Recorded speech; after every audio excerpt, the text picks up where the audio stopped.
जरा सोचिए, जब मोबाइल पर एक मैसेज आए 2000 आपके खाते में जमा कर दिए गए हैं और वो मैसेज किसी दोस्त का नहीं, किसी साहूकार का नहीं, बल्कि देश के प्रधानमंत्री का भरोसा हो।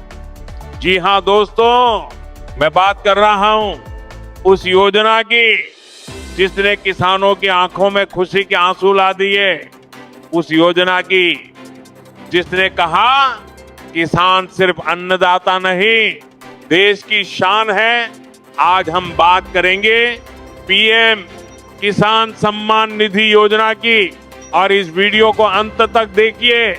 रुको जरा, वीडियो आगे बढ़ाने से पहले एक बात सोचो, अगर आज अचानक मोबाइल में एक मैसेज आए और उसमें लिखा हो कि सरकार की तरफ से पैसा सीधे खाते में आ गया है, तो दिल की धड़कन तेज होगी या नहीं होगी? लेकिन उससे भी बड़ा सवाल यह है कि जो बातें चारों तरफ उड़ रही हैं, उनमें सच्चाई कितनी है और दिखावा कितना? आज जो मैं बताने वाला हूं वो आधा अधूरा नहीं है, बल्कि पूरी तस्वीर है, वो भी ऐसी भाषा में जिसे पढ़ा लिखा ही नहीं, बल्कि खेत में काम करने वाला इंसान भी बिना रुके समझ जाए। इसीलिए अंत तक बने रहना, क्योंकि जो बीच में उठ कर गया उसे सबसे जरूरी बात कभी पता ही नहीं चलेगी। सबसे पहले ये समझ लो कि किसान सम्मान निधि की अगली किस्त को लेकर इस समय माहौल गर्म है। हर तरफ तारीखें घूम रही हैं। कोई कह रहा है नए साल की पहली सुबह, कोई कह रहा है तिरंगे वाले दिन, कोई दावा कर रहा है कि रात के अंधेरे में अचानक पैसा आ जाएगा, और कोई ये भी बोल रहा है कि अभी इंतजार लंबा है। इन सब के बीच एक बात पक्की है, सरकार इस किस्त को लेकर पीछे नहीं हट रही, बल्कि तैयारी उस स्तर पर है जहां गलती की गुंजाइश बहुत कम बचती है। ऊपर से लेकर नीचे तक सिस्टम को दोबारा देखा गया है, फाइलें आगे बढ़ चुकी हैं और प्रक्रिया लगभग उस मोड़ पर है जहां सिर्फ आखिरी इशारे की जरूरत होती है। अब पैसे की बात करते हैं, क्योंकि आखिर किसान सबसे पहले यही देखता है कि खाते में कितनी रकम आएगी। बरसों से जो रकम चली आ रही है बस सब जानते हैं, लेकिन इस बार चर्चाओं का दायरा बढ़ा है। कहीं 20,000 की बात है, कहीं 4,000 का शोर है, कहीं खाद के नाम पर अलग मदद की चर्चा है, और कहीं यह भी कहा जा रहा है कि कुल मिलाकर बड़ा अमाउंट सीधे खाते में दिख सकता है। अब यहाँ ध्यान से सुनना, क्योंकि यही वो जगह है जहाँ लोग सबसे ज्यादा उलझते हैं और यहीं पर अफवाह जन्म लेती है।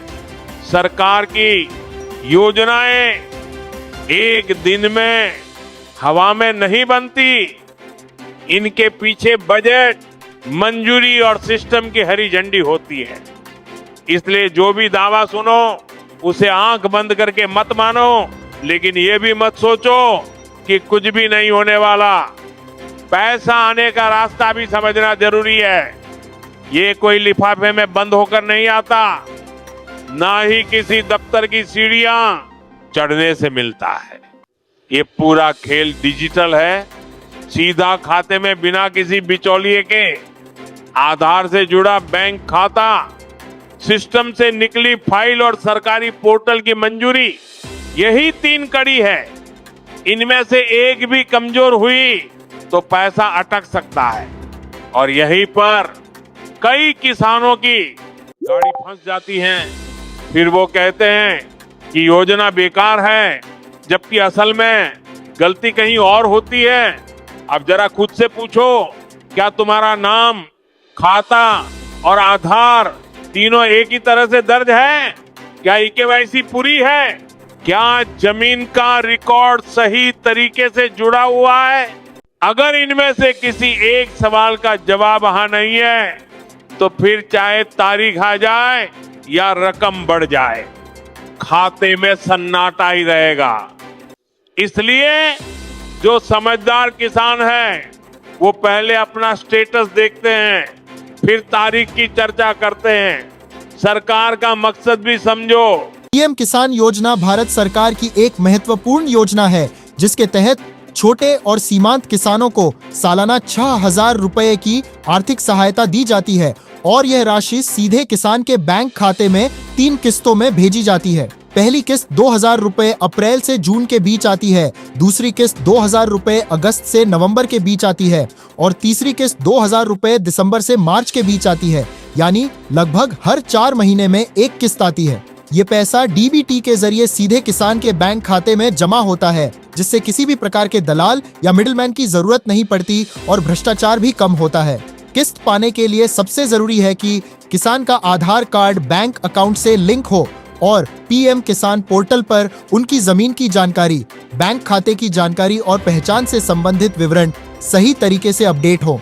यदि इनमें कोई गलती या कमी हो तो किस्त रुक सकती है। अगर किस्त नहीं आती है तो किसान को पहले पीएम किसान पोर्टल पर जाकर बेनिफिशियरी स्टेटस चेक करना चाहिए, जहां यह पता चल जाता है कि किस्त रुकने का कारण क्या है, जैसे आधार लिंक न होना, बैंक खाता गलत होना या जमीन की जानकारी अपडेट न होना। इसके बाद किसान को नजदीकी सीएससी या कृषि विभाग कार्यालय में जाकर अपने दस्तावेज जैसे आधार कार्ड, बैंक पासबुक, जमीन के कागजात आदि साथ लेकर जानकारी अपडेट करानी चाहिए, ताकि अगली किस्त समय पर और बिना किसी रुकावट के सीधे उनके बैंक खाते में आ सके। इस तरह पीएम किसान योजना किसानों को नियमित आर्थिक सहायता देती है, जिससे वे खेती के खर्च, बीज, उर्वरक, कृषि उपकरण और परिवार की जरूरतों को पूरा कर पाते हैं और उनकी आय में स्थिरता आती है। और अगर आपको ये वीडियो थोड़ी सी भी पसंद आई हो तो इस वीडियो को लाइक करके चैनल को सब्सक्राइब कर लीजिए और बेल आइकन को भी प्रेस कर लीजिए, क्योंकि जब भी हम कोई बड़ी अपडेट दें वो आप तक सबसे पहले पहुंच जाए। चलिए अब मिलते हैं अगली वीडियो में, तब तक के लिए जय हिंद, जय भारत।